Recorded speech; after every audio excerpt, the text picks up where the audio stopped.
Donc, on va regarder le DAX. Hier, je vous proposais un plan sur le DAX qui était un plan plutôt baissier, si vous vous rappelez, qui était de surveiller, de regarder la zone autour des 15 660 points. Vous le voyez bien, ouais, ça marche. Qui était autour de surveiller ça. Donc, cette zone-là, et cette zone-là ben, n'a jamais été touchée. Alors, il y a deux manières de voir les choses, mais généralement, lorsqu'on ne va même pas chercher la zone que l'on attend avant un repli pour dessiner ce qu'aurait pu être une configuration en ETE, donc une configuration en épaule, tête-épaule, une configuration de retournement baissier, ben, très clairement, ça signifie qu'il y a une pression vendeuse encore plus forte. Je vous parlais du fait que cette configuration que je redessiner là et pas avec la main, ça sera plus pratique. Que cette configuration-là, ce sommet de type rounding top, donc un sommet arrondi, voire pour ceux qui travaillent aussi en chandelier japonais, on a ce type de configuration de type sommet en tour, un petit peu. Donc, ça peut être des sommets majeurs. Donc, très clairement, il y a une alerte sur le DAX. Cette alerte sur mes indicateurs, pour ceux qui ont vu le webinaire qui va être remis, celui que j'ai fait avant-hier, je vous invite à le voir. Le fait que le BSI moyen terme ici, celui-là soit rouge, c'est évidemment un facteur de pression baissière. On est passé aussi sous le nuage rouge, nouvelle pression à la baisse et on a fait des bas plus bas. Donc la seule chose pour le moment qui tient les cours à ce niveau-là, ben, c'est le fait que l'on est dans une zone qui avait été travaillée à l'achat. Et le fait que cette zone avait été travaillée à l'achat, ben, très clairement, ça veut dire qu'il peut y avoir des acheteurs qui se souviennent et qui peuvent rentrer là. Mais désormais, ça ressemble plus à une zone d'achat intermédiaire car très clairement, il y a une pression sur les acheteurs. Alors, à la veille de ce long week-end, il peut se passer, je veux dire, c'est très difficile. Les marchés devraient être beaucoup plus creux. Hein. On voit bien, je vous l'avais dit dès lundi matin, que la caractéristique de cette semaine ne serait pas une semaine folle en volatilité, mais plutôt un écrasement de volatilité, donc l'amplitude de la journée. Et donc, très clairement, ça signifie que pour moi, je passe sur le DAX plutôt baissier en intraday tant qu'on va rester au-dessous des 15 660 qui était le niveau que j'aurais aimé avoir et que je n'ai pas eu. C'est comme ça, je vous rappelle que la petite minute psychologique, lorsqu'on est des traders, forcer un trade ou essayer de rentrer alors que l'on n'a pas ce qu'on veut, c'est une erreur. La très bonne idée, lorsque l'on trade, c'est on fait ses plans, soit le marché valide nos plans et on trade, sinon on ne trade pas. Forcer les trades est toujours une erreur, ça finit toujours mal. Voilà. Donc, alors que lorsqu'on est patient, le marché nous récompense. Donc, si vous êtes des day traders, des swing traders, ce que vous voulez, la patience nous récompense systématiquement. D'accord? Bon. Et donc, ben, un objectif cible très clair, si jamais on tient vraiment cette zone des 15 660, c'est aller refermer ce gap sous les 15 380 points. Donc vraiment, ça va être la zone à surveiller et la zone cible. C'est-à-dire que tant qu'on va rester sous les 15 660, personnellement, je vais travailler le DAX à la vente en intraday pour essayer de cibler cette zone-là. Je ne vous dis pas nécessairement aujourd'hui à s'énerver. Je vous parle aujourd'hui, mardi, etc. Mais c'est vraiment une cible logique, normale, probable, je dirais, dans les données actuelles. En trading, là aussi, petite minute de gestion du risque. Ce n'est pas parce qu'une cible est probable, logique, normale qu'on fait du all-in d'accord? On gère toujours son risque de la même manière et on gère son risque avant de penser gain. Là aussi, rappel souvent très utile, car croire que l'on a raison est vraiment, on ne sait jamais. Voilà. J'espère que c'est clair, même pour ceux qui peut-être débutent sur les marchés, qui peuvent se dire, mais qu'est-ce qu'il raconte là? Voilà.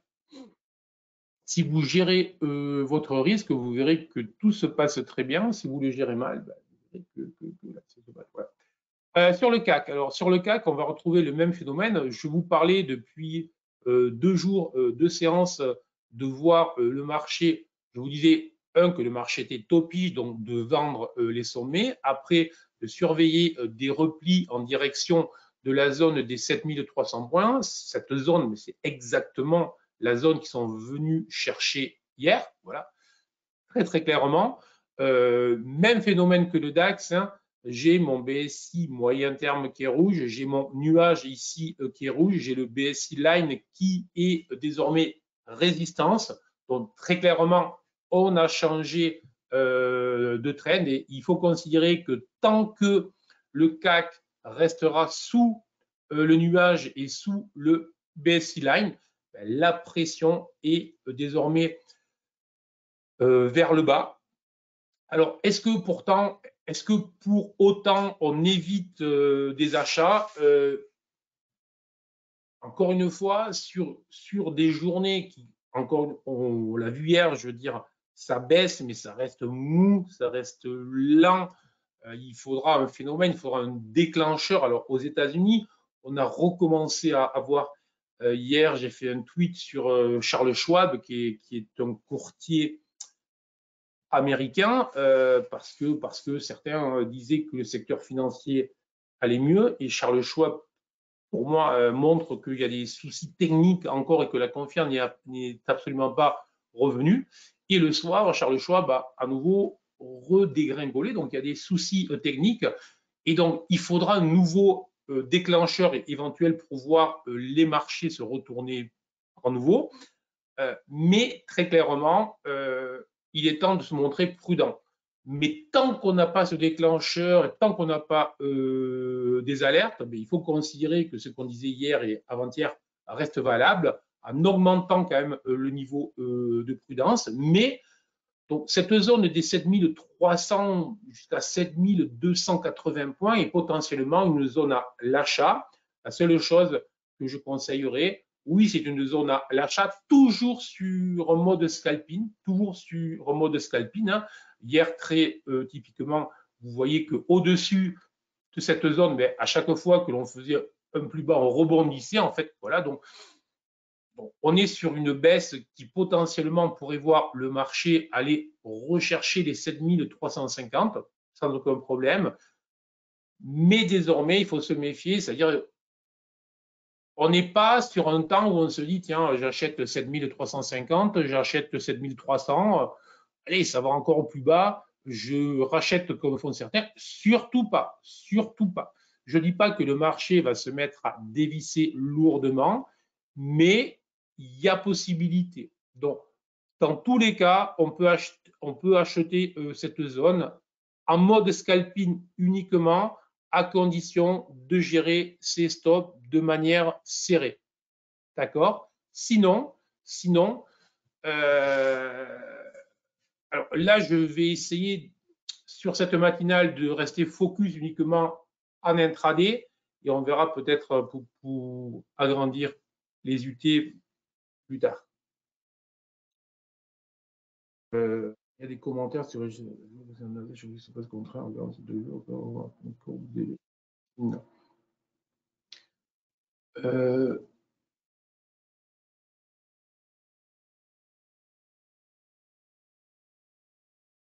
Eric pour le nuage, oui pour le TE, oui pour le double top en journalier. Oui, oui, il y a très très clairement, on est sur un marché qui hésite et je vous dis, il y a l'économie, donc il y a la macro qui rejoint tout ça. Donc, maximum de prudence à l'achat, achat tour possible en mode scalping uniquement. Sur les autres UT, les UT les plus larges, potentiellement, effectivement, on est en train de déclenché un peu plus que topiche. On est bien d'accord, depuis lundi, on était topiche, donc aller beaucoup plus haut semblait un peu compliqué. Désormais, c'est de plus en plus probable qu'on n'ira pas beaucoup plus haut que ce qu'on a vu, que peut-être qu'on a fait des points hauts, que peut-être, je dirais probablement même, l'optimisme qui a prévalu au rebond, là aussi, c'est probablement un optimisme de court terme. En fait, si vous regardez la constitution ou le moteur des hausses,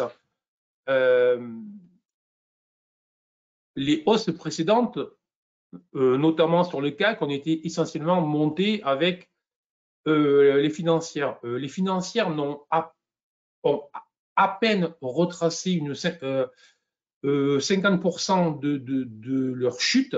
Voilà. Et on est monté avec des valeurs de croissance. Voilà. Donc, mais ça signifie que le véritable stress, les commentateurs, pour le dire au sens large, expliquent que la crise n'est plus là, qu'il n'y a plus aucun doute, puisque les indices, notamment européens, sont revenus sur leur sommet. La réalité, c'est que dès lors que les bancaires ont à peine retracé la moitié du chemin à réaliser, ça veut juste dire que le stress est là toujours.